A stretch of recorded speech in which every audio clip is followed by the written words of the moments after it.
Next item. Is the Fish and Game item. We have some people in the audience for that.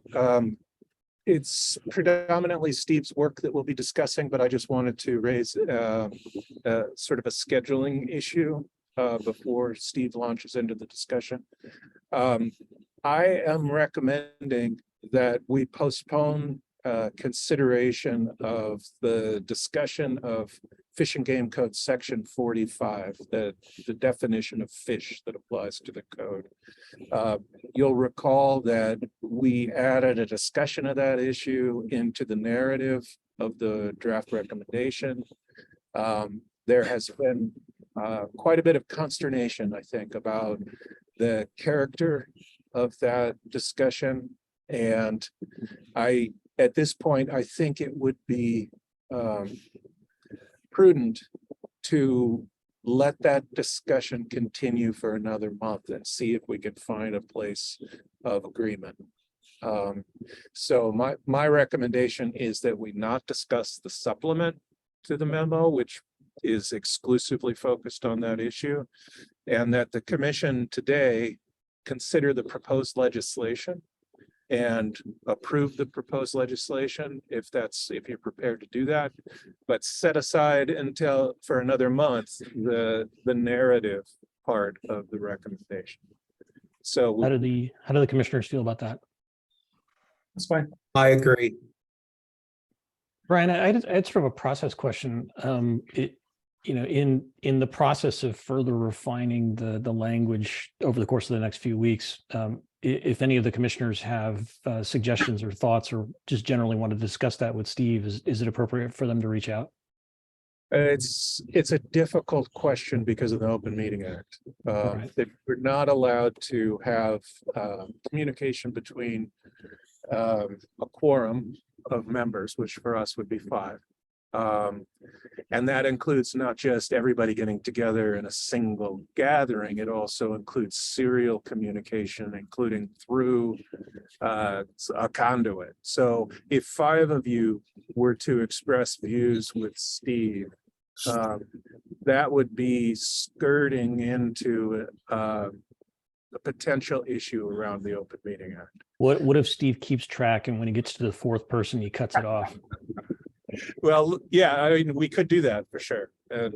I mean, I don't know if anybody has any thoughts or comments, but if the issue is refining the language, I would hate to have it be the case that commissioners were prevented from having any input on that, and we're just presented with a take it or leave it in February.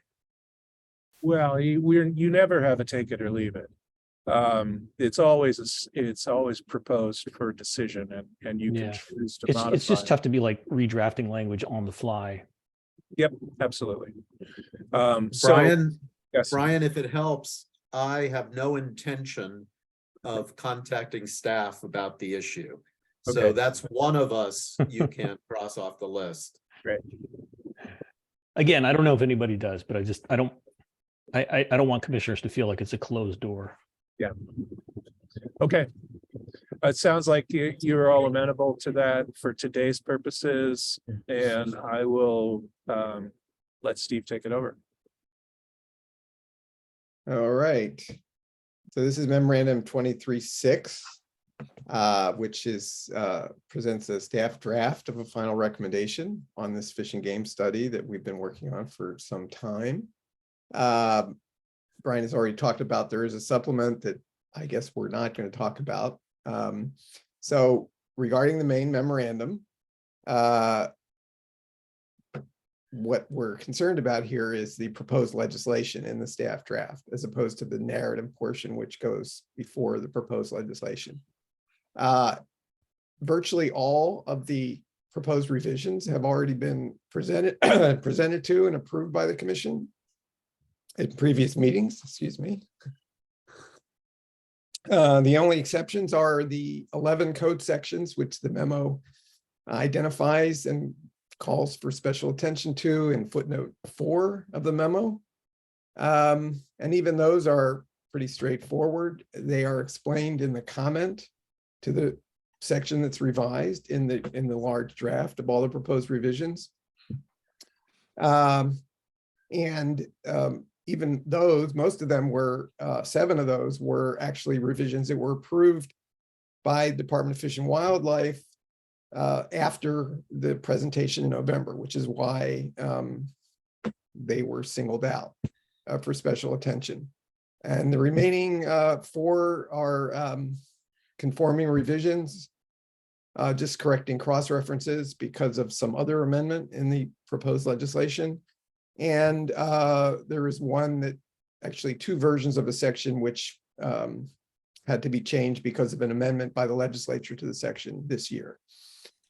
I also wanted to mention one other code section, section 3407. A proposed revision was approved by the commission a long time ago, and that's in the draft. There is continuing discussion about a possible further revision to this section. Actually, Commissioner Simpson, this is the section that you had actually inquired about some time ago, and we're still working on that. It may be that there will be no further revision, but if there is, we can come back to you during the legislative process. We can present, well, possibly it could be presented in February, or even during the legislative process, it could come back as the legislative program memo, and the commission, if it wanted to, could approve the further revision. And then if that approval was given, we could talk to the author about adding it to the proposed legislation in the legislature. All right, so I'm not going to obviously go through all the proposed revisions. I will just ask if anyone has any questions or comments or objections to any of the proposed legislation in the draft. And then, as Brian has indicated, hopefully we can have a vote to approve all the proposed legislation so that that can be forwarded to the committee, the Assembly Committee, who has indicated that they are willing to carry the bill. So with that, we can get the legislative process started. Discussion from the commissioners? Rick? Yeah, I looked through all those sections you identified, and they all look fine to me. The changes look fine to me. So unless there's somebody who doesn't like that, I would move approval of the draft as presented. And I would second. There's been a motion and a second. Any discussion on the motion? Going once, going twice, seeing none. Can we call the roll? Sure. Thank you. Commissioner Carrillo, Aye. Commissioner Carrion, Aye. Commissioner Kulas, Aye. Commissioner Hebner, Aye. Commissioner Jenkins, Aye. Commissioner King, Aye. Commissioner McAllister, Aye. and Commissioner Simpson. Aye. Excellent. All right, then. Thank you very much for that approval. And I don't know, Brian, I don't know if we're going to even discuss the supplement or not, but that concludes my presentation. And that concludes Fish and Game. We don't have a fish in our bonnet about the supplement. Fish in our bonnet. You're starting the new year off right. Be in our bonnet. No, it's a fish in our bonnet.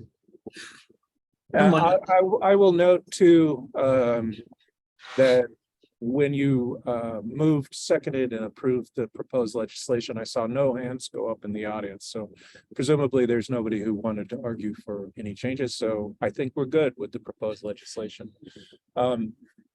As I mentioned, we are scheduled to start with a presentation at 11 from Tom Green, who has not joined us yet, but I asked him to join a little early in case we get any technical bugs. We have a few minutes. I'm wondering about just taking a brief break. Everybody take 10 minutes, come back at 10:50 and go from there.